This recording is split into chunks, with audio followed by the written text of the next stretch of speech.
So, my cute self decided I was going to start writing a book specifically about the 8.5 to 9 years of my life where I was so traumatized by the state in which I was living as a child that I secluded myself into a fantasy world that I did recognize was fantasy. It wasn't like psychosis, but like very intentionally just secluding myself into this fantasy world so that I wouldn't have to deal with the reality of being abused.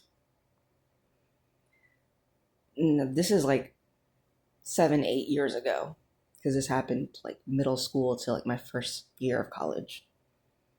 And I've been in therapy long enough and have like well enough established coping mechanisms.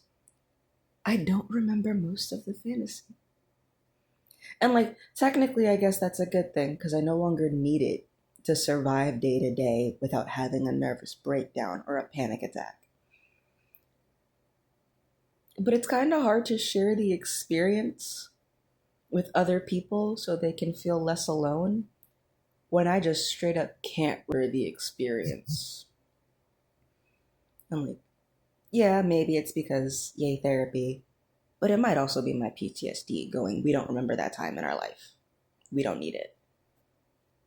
So, this isn't really an update or anything. It's just me venting my frustration about wanting to connect and communicate with other people going through something similar and not being able to.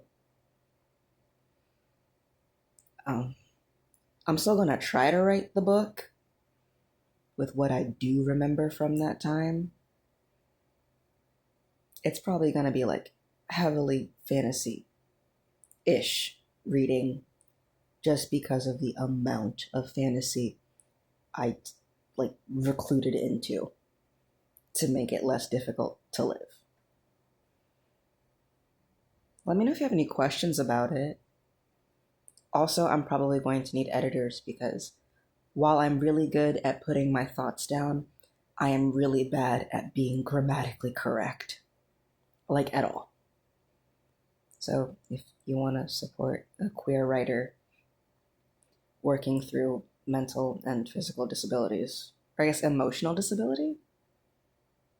I'm not actually sure how to word that. The PTSD and the borderline personality disorder are whooping my butt, but in an attempt to not have to struggle with day-to-day work that is getting harder and harder to find, an attempt to actually write and publish this book will be made. And if you are a writer or an editor who wants to help with that, feel free to like drop a comment or send me a message or something.